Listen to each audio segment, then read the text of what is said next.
Movie के पहले scene में एक बहुत ही खूबसूरत जंगल की एक सड़क को दिखाया जाता है, जहां जोई अपने भाई के राफ्टिंग कैंप की तरफ जा रही होती है। उसके फोन पर उसके बॉयफ्रेंड की कॉल आती है, जो उसके एडवेंचर के बारे में पूछ रहा होता है। उसका बॉयफ्रेंड फ्यूचर के प्लान्स के बारे में बात करता है और कहता है कि जब वो अपने एडवेंचर से वापस आएगी तो वो मिलकर नए घर देखने जा सकेंगे। लेकिन जोई के रवैये से साफ जाहिर होता है कि उसे अपने बॉयफ्रेंड से इस बातचीत में कोई खास दिलचस्पी नहीं है। कुछ देर बाद जोई आखिर कैंप पर पहुंच जाती है, जहां वो एक लंबे चौड़े आदमी से खुशी से मिलती है जिसका नाम ग्रे होता है। और यहाँ पता चलता है कि वो उसका भाई है। ग्रे उसे अपनी दो क्लाइंट्स करीसा और वैन से मिलवाता है और फिर अपने बिजनेस के बारे में बात करने लगता है। वो बहुत एक्साइटमेंट के साथ अपने आने वाले राफ्टिंग ट्रिप के प्लान्स के बारे में बताता है और जो ये सुनकर हैरान रह जाती है कि उनका बचपन का दोस्त ट्रेवर भी शामिल होने का फैसला कर चुका है, हालांकि आज उसकी छुट्टी का दिन है।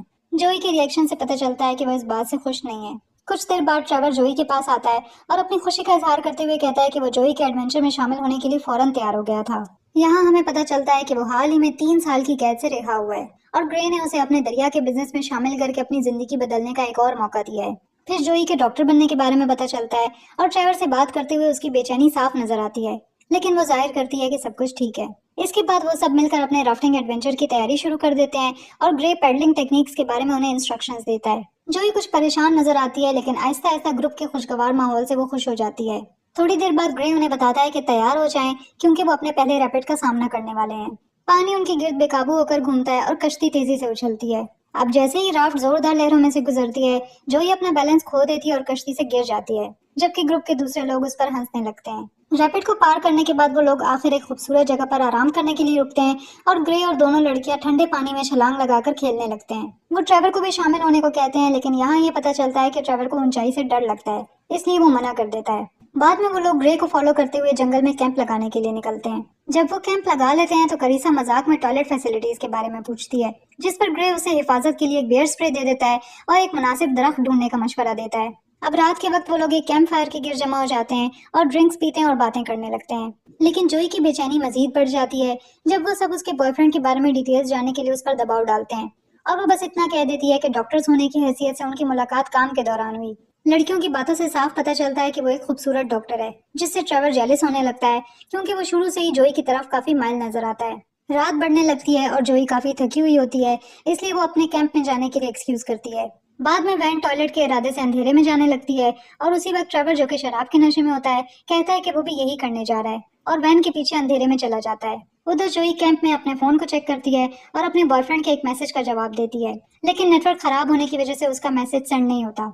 वो नींद में जाने ही लगती है कि अचानक ट्रेवर की चीख सुनाई देती है, जो मदद के लिए चिल्लाता है, जैसे कि कुछ बुरा हुआ हो। वो सब उसकी आवाज की तरफ भागते हैं और वहां पहुंच जाते हैं। अंधेरे में वो वैन को जमीन पर पड़े हुए देखते हैं, जिसके सर पर शदीद चोट लगी है। जोई फौरन उसे जमीन पर लेटने का कहती है। ट्रेवर बार बार कहता है कि वैन फिसल गई और उसका सर पत्थर पर लगने से उसे चोट आई। ग्रे ट्रेवर को अपनी फर्स्ट एड किट और सैटेलाइट फोन लाने को कहता है, जबकि जोई ग्रे से कहती है कि वो वैन की गर्दन को सहारा देने के लिए कुछ बड़ी लकड़ियां लेकर आए। फिर वैन एक खौफनाक हकीकत बताती है कि ट्रेवर ने उस पर हमला करके उसे असॉल्ट करने की कोशिश की, जिससे जोई एक लम्हे के लिए हैरान रह जाती है। ट्रेवर दोबारा आता है और जोई खून को बहने से रोकने की कोशिश करती है। फिर वो बताता है कि सैटेलाइट फोन की बैटरीज खत्म हो गई हैं। ये सुनकर ग्रे बताता है कि करीबी एक रेंजर स्टेशन से उन्हें मदद मिल सकती है, लेकिन वहां पहुंचने के लिए 2 घंटे की तेज पैडलिंग की जरूरत होगी, क्योंकि वहां कोई सड़क नहीं है। वैन की हालत सर की चोट की वजह से काफी नाजुक है, इसलिए ग्रे दूसरे लोगों को सामान समेटने को कहता है, जिस पर ट्रेवर राजी नहीं होता, क्योंकि उन्हें अंधेरे में दरिया पर राफ्ट करना है। लेकिन ग्रे उस पर दबाव डालता है कि इनके पास और कोई दूसरा रास्ता नहीं है। अब वो लोग तेजी से अपना सामान समेटते हैं और अपनी कश्ती में सवार हो जाते हैं। फिर ग्रे ट्रेवर को इस बात पर डांटने लगता है कि उसने फोन्स को चार्ज नहीं किया जैसा कि उसे कहा गया था, जिस पर उन दोनों के दरमियान काफी बहस होती है। करीसा वैन को तसल्ली देती है और उसे याद दिलाती है कि वो हमेशा बीमारी और मुश्किल के वक्त में उसके साथ रही है। पानी में कुछ वक्त गुजारने के बाद वैन को अब दौरे पड़ने लगते हैं और जोई किसी तरह उसे स्टेबल करने में कामयाब हो जाती है, लेकिन उसका वक्त खत्म हो रहा है। मंजिल तक पहुंचने में अब 1 घंटे से कम वक्त रह गया है कि तभी ग्रे उन्हें बड़ी लहरों के लिए तैयार होने को कहता है। जैसे ही वो लोग दरिया के तेज बहाव के करीब पहुंचते हैं, ग्रे उन्हें तेजी से दाएं और बाएं मुड़ने को कहता है। सब लोग ग्रे की इंस्ट्रक्शंस पर अमल करते हुए उस ताकतवर रैपिड को पार करने में कामयाब हो जाते हैं, लेकिन कुछ देर बाद बाकी सब इंस्ट्रक्शंस को फॉलो करते हैं सिवाय ड्राइवर के, जो किसी सोच में गुम नजर आता है। और इसी वजह से वो लोग दरिया के तेज बहाव में फंस जाते हैं और उनकी कश्ती उलट जाती है, जिससे उन्हें जिंदा रहने के लिए किसी चीज को पकड़ने पर मजबूर होना पड़ता है। जोई एक पत्थर को पकड़ने में कामयाब हो जाती है और दूसरों को आवाज देती है। तभी ग्रे उस जगह की तरफ तैरता है जहां वैन बेहोश पड़ी होती है और एक पत्थर की मदद से दरिया से बाहर निकल जाता है। वो वैन को जोई के पास ले जाता है, जो उसकी जिंदगी बचाने के लिए सीपीआर शुरू कर देती है। फिर ग्रे करीसा की तलाश में निकलता है और उसे ट्रेवर अकेला मिलता है। अचानक उन्हें करीसा की चीख सुनाई देती है, जो मदद के लिए पुकारती है। ग्रे फौरन ट्रेवर को पीछे से पकड़ लेता है और ट्रेवर करीसा से कहता है कि उसका हाथ पकड़े, जो उसका चेहरा देखकर हिचकिचाने लगती है। लेकिन वो करीसा को बाहर निकालने में कामयाब हो जाते हैं। अब जोई ग्रे से अलग में बात करती है और उसे बताती है कि वैन और ट्रेवर के दरमियान असल में क्या हुआ था, और उसे लगता है कि ट्रेवर जानबूझकर धीरे पैडलिंग कर रहा था ताकि कश्ती उलट जाए। लेकिन ग्रे साफ इनकार कर देता है कि उसका शक गलत है और ट्रेवर इतना खतरनाक काम नहीं कर सकता। जैसे ही ट्रेवर आता है तो वो बहन भाई ये जाहिर करते हैं कि सब कुछ ठीक है। अगली सुबह वो लोग अपना सफर दोबारा शुरू करते हैं और यहाँ ट्रेवर की बेचैनी साफ नजर आती है, क्योंकि वो रेंजर स्टेशन के करीब जा रहे हैं। जब वो किनारे पर पहुंचते हैं तो लड़कियां ट्रेवर और ग्रे का वहीं इंतजार करती हैं कि वो दोनों रेंजर स्टेशन से मदद के साथ वापस आएं। लेकिन रास्ते में ट्रेवर ग्रे को रोक देता है, जो काफी डरा होता है और कहता है कि ये उसकी गलती नहीं थी और ये सब सिर्फ एक हादसा था। यहाँ ये भी पता चलता है कि ट्रेवर एक मुजरिम है जो इस वक्त प्रोबेशन पर है और वो अपने रिकॉर्ड में कोई और वाकया नहीं चाहता। वो ग्रे से कहता है कि इसका साथ दे, क्योंकि पहली बार वो उसी के लिए जेल गया था, और ग्रे इसको यकीन दिलाता है कि वो इसका साथ देगा। जब वो रेंजर के घर पहुंचते हैं तो ग्रे काफी परेशान हो जाता है, क्योंकि ऐसा लगता है कि वहाँ कोई नहीं है। कुछ देर बाद एक गाड़ी की आवाज आती है और वो रेंजर ही होता है। ग्रे उसे बताता है कि एक लड़की फिसल गई है और उसके सर पर चोट लगी है, जिसके लिए हेलीकॉप्टर की जरूरत है। रेंजर अंदर जाकर मदद के लिए कॉल करने लगता है, लेकिन ट्रेवर अचानक टेलीफोन छीन लेता है और उसे कॉल करने से रोकता है। रेंजर ट्रेवर को मशकूक नजरों से देखता है और फोन वापस लेने की कोशिश करता है, जिस पर उनके दरमियान झगड़ा शुरू हो जाता है। रेंजर गन निकालता है, जिस पर ट्रेवर पहले हार मान लेता है, लेकिन फिर गन की तरफ बढ़ता है और उनके दरमियान एक शदीद लड़ाई शुरू हो जाती है। हालात उस वक्त मजीद खराब हो जाते हैं जब ट्रेवर रेंजर पर अपने चाकू से वार कर देता है और ये दावा भी करता है कि रेंजर उसे मारने की कोशिश कर रहा था। ग्रे रेंजर को बचाने के लिए उसके जख्म पर दबाव डालने की कोशिश करता है, लेकिन ट्रेवर इस बात पर जोर देता है कि ये सब बेकार है। लेकिन ग्रे बहस करता है कि अगर रेंजर बच जाता है तो वो वैन की मदद के लिए एक हेलीकॉप्टर हासिल कर सकते हैं और इस तरह ट्रेवर एक कातिल भी नहीं बनेगा। लेकिन जब ग्रे बेताबी से रेंजर को बचाने की कोशिश करता है तो ट्रेवर फोन को तोड़ देता है और ग्रे को ये बात कंफर्म करने पर मजबूर करता है कि वो ट्रेवर का साथ दे रहा है या नहीं। इसके बाद वो दोनों बड़ी मेहनत से रेंजर को उसकी गाड़ी तक ले जाते हैं और उसे एक चट्टान से नीचे धक्का दे देते हैं। कुछ लम्हों बाद गाड़ी एक धमाके से फट जाती है, जिससे उनका ये जर्म छुप जाता है। अब वो दोनों लड़कियों के पास वापस आते हैं, जो बेसब्री से आने वाले हेलीकॉप्टर के बारे में पूछती हैं।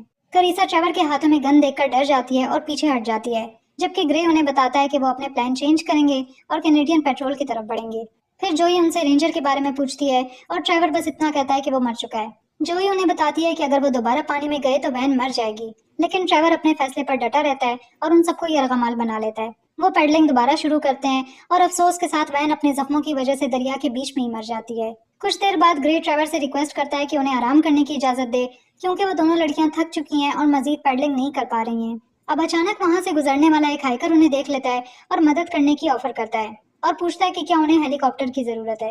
लेकिन ट्रेवर हाइकर को तसल्ली देता है और जोई की मेडिकल एक्सपर्टीज पर जोर देते हुए कहता है कि वैन को बस थोड़ी सी चोट लगी है। वो हाइकर कुछ देर बातचीत करता है और अपनी मदद की ऑफर करता है, लेकिन ट्रेवर इनकार कर देता है, जिसके बाद आखिर वो चला जाता है। जब वो जाने लगता है तो ट्रेवर ग्रे को मशवरा देता है कि उन्हें हाइकर को गोली मार देनी चाहिए ताकि वो मदद न बुला सके या अथॉरिटीज को अलर्ट न कर दे। लेकिन ग्रे किसी तरह ट्रेवर को रोकने में कामयाब हो जाता है। फिर ग्रे कहता है कि उन्हें कुछ देर पेडलिंग करने के बाद आराम करना चाहिए, क्योंकि वैन को दफन करना बहुत जरूरी है। अब वो लोग दोबारा खुश्क जमीन पर पहुंचते हैं और वैन को दफन कर देते हैं। करीसा इस बीच बहुत ज्यादा रो रही होती है और खुद को ब्लेम करती है, क्योंकि राफ्टिंग पर जाने का प्लान उसका था। फिर वो लोग जंगल में मजीद गहराई में जाकर कैंप लगाते हैं और ट्रेवर जोई और करीसा से अलग से बात करने की कोशिश करता है। वो उन्हें बताता है कि ग्रे कोई इतना नेक आदमी नहीं है जैसा वो जाहिर कर रहा है। फिर वो उन्हें एक डार्क सीक्रेट बताता है कि ग्रे ड्रग्स का एक कामयाब बिजनेस चला रहा था, लेकिन मामूली जुर्म में पकड़ा गया और ग्रे को बचाने के लिए ट्रेवर ने सारा इल्जाम अपने सर ले लिया और जेल चला गया। वो बताता है कि ग्रे जो पैसा कमा रहा था वो बहुत ज्यादा था और वो ट्रेवर के लिए एक भाई की तरह था, क्योंकि ग्रे और जोई के अलावा ट्रेवर का इस दुनिया में और कोई नहीं था। बाद में शाम को ट्रेवर उन तीनों को बांध देता है और फिर फिक्रमंद होते हुए जोई से पूछता है कि रस्सी बहुत टाइट तो नहीं है।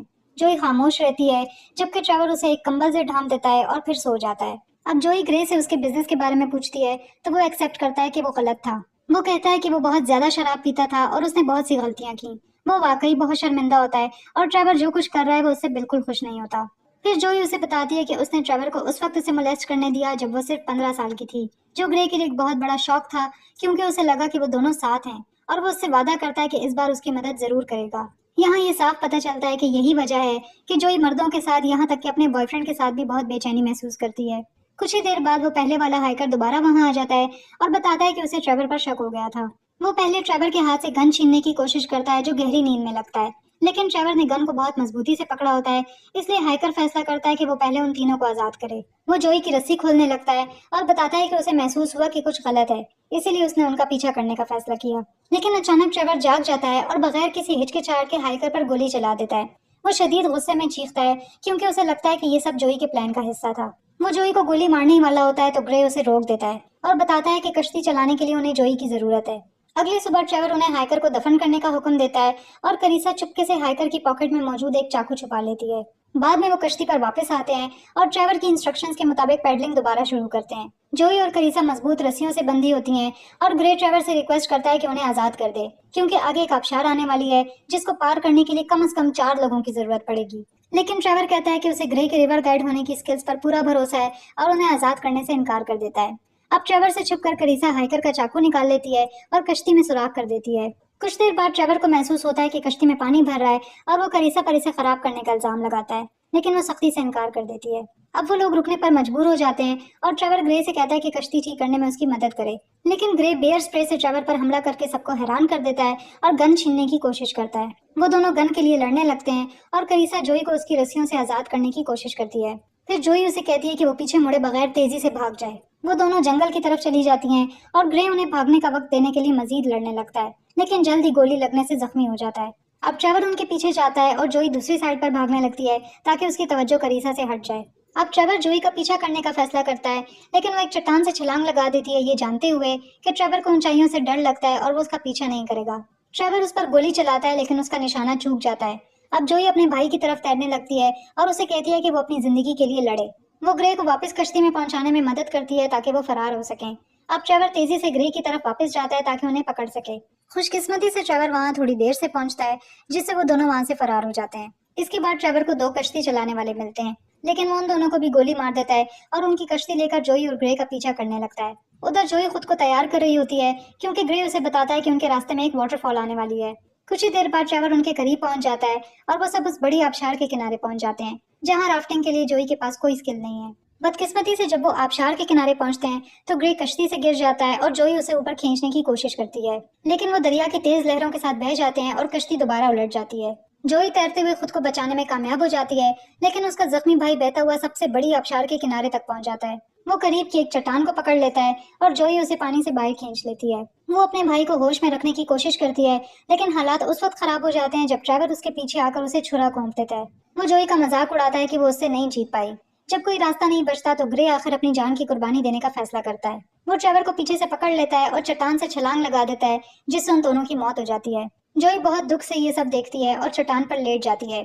चोट की वजह से वो बहुत कमजोर महसूस करती है और हिल भी नहीं पाती। इसी वक्त उसे हेलीकॉप्टर की आवाज सुनाई देती है और यहाँ पता चलता है कि करीसा को जंगल में रेस्क्यू कर लिया गया था और उसने अथॉरिटीज को जोई और ग्रे के बारे में बता दिया था। हेलीकॉप्टर कुछ देर तक परवाज करता है और वो जोई और उसके भाई को ढूंढने की कोशिश करते हैं। आखिर जोई हिम्मत करके अपने पांव पर खड़ी हो जाती है और हेलीकॉप्टर के ऊपर से गुजरते ही बेताबी से हाथ हिलाती है। खुशकिस्मती से करीसा जोई को देख लेती है और रेस्क्यू टीम को नीचे आने का कहती है। मूवी का एंड जोई के आंसुओं के साथ होता है जब वो हेलीकॉप्टर में लेटी होती है और उसे मेडिकल एड दी जा रही होती है।